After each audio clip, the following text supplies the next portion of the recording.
যে দেশের সিটিজেনশিপ আমি নিয়েছি সে ওয়ার্ল্ডের কোনো জায়গায় যেতে সেই দেশের ভিসা লাগে না। নাম্বার 1 পাসপোর্ট সারা ওয়ার্ল্ডের মধ্যে, নাম্বার 1 সিঙ্গাপুর। আমেরিকান পাসপোর্টও সিঙ্গাপুরের নিচে, নাম্বার 1। তাই আমার টার্গেট অলওয়েজ নাম্বার 1। আমি এই দেশে কোন সংস্থা সেকেন্ড ম্যান থার্ড ম্যান চিনি না, চিনি কাদের? নাম্বার 1।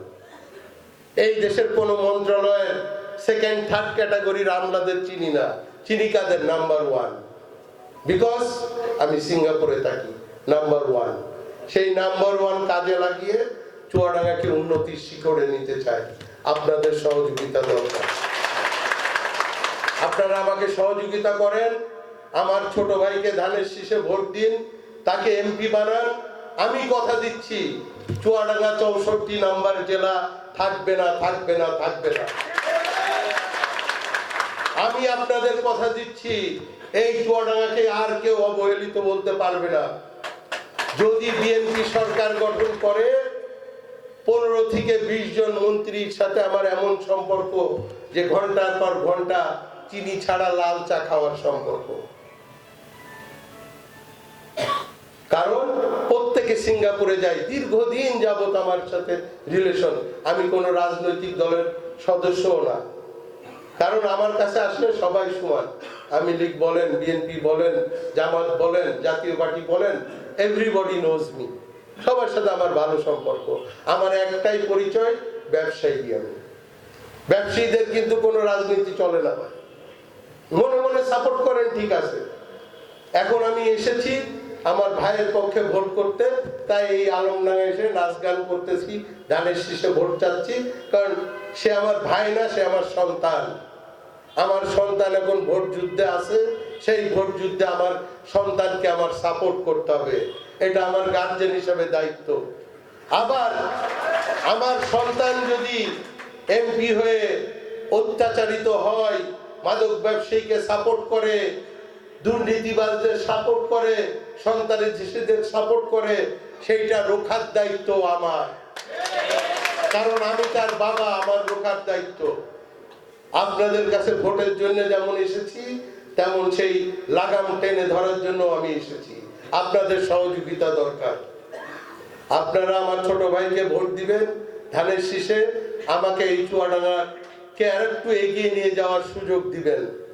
আমি করতে চাই, আমার ভাই হলে আর একটু সুবিধা হবে।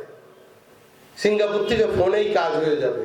মন্ত্রীদের বলে দেবো 30টা প্রজেক্ট আছে সারা বাংলাদেশের মধ্যে।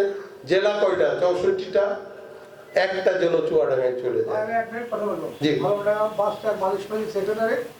আপনাকে এই জনতার মুখে একটা কথা বলে যেতে হবে। আলমডাঙ্গা আমরা চিকিৎসার সম্বন্ধে আমরা রাজশাহী ঢাকা দিতে হয়। এই আলমডাঙ্গায় আপনাকে 20 বেড হোক 10 বেড হোক আমাদের একটা হসপিটাল যদি ভোট পাই, উনি এমপি হয়, তাহলে আপনাকে কথা দিয়ে যেতে হবে। আমরা সবাই ভোট দেবো একমতে, আপনাকে এই হসপিটাল ব্যবস্থা করতে হবে। Thank you. এই যে আমার বক্তৃতা শেষ হয়ে আসছে, যে লাস্টটাই লেখা ছিল ওই শিক্ষার স্বাস্থ্যের কথাই লেখা ছিল। Thank you. আজকে আমাদের এখানে কোনো ভালো চিকিৎসা নাই, কোনো ভালো ডায়াগনস্টিক সেন্টার নাই। আমি ওখান থেকে খবর পাই কিছু হলে ডায়াগনোসিসের জন্য কুষ্টিয়াতে যেতে হয়, সোনো টাওয়ারে, তাই না? আমি তো জানি এগুলি, কারণ আমি যত মানুষের সাথে রিলেটেড সবাই আমাকে বলে। তা আপনি যে কথাটা বলেছেন, আমরা এই চুয়াডাঙ্গার লোকজন এর একটু সচেতন হব। যদি বড় প্রজেক্ট আসে, আমাদের বড় বড় জায়গা দরকার হবে। আমি আগেই বলে দিই আপনাদেরকে, বড় হসপিটাল করতে চান চুয়াডাঙ্গা জেলায়, কোনো সমস্যা নেই। বাইরেরও ইনভেস্টর আছে। গভর্নমেন্ট যদি নাও করে দেয়, বাইরের ইনভেস্টর আছে। আমি বাইরের ইনভেস্টর নিয়ে এসে দেবো। সেক্ষেত্রে আপনাদেরকে জমি দিতে হবে। আমি ক্লিয়ার বলে যাই, বাইরের ইনভেস্টরদের জমি দিতে হবে। তারা হসপিটাল করবে, দূর দূরান্ত থেকে রোগী আসবে, বাইরে থেকে ডাক্তার আসবে, তাদের আবাসনের ব্যবস্থা করতে হবে। এটা কিন্তু অনেক বড় প্রজেক্ট হবে। বাইরের যারা আসবে তারা এখানে, আপনার টাকা থাকলেও যে চিকিৎসা পান না, ঢাকায় যেতে হয়, সিঙ্গাপুর যেতে হয়, ভারতে যেতে হয়, এগুলি যাতে না হয় সেই ব্যবস্থা আমরা করব। আর যেটা বললেন সরকারিভাবে যেটা করা দরকার ওগুলি তো আমরা করবই, কিন্তু আমার পরিকল্পনা এটা তো থাকবে। এর পাশাপাশি এমন কোনো প্রজেক্ট আমরা করতে চাই অতদূ অঞ্চলের 14-15টা জেলার লোক যেন সেখানে সেবা পায়, চুয়াডাঙ্গার নাম যাতে রওশন হয়ে যায়।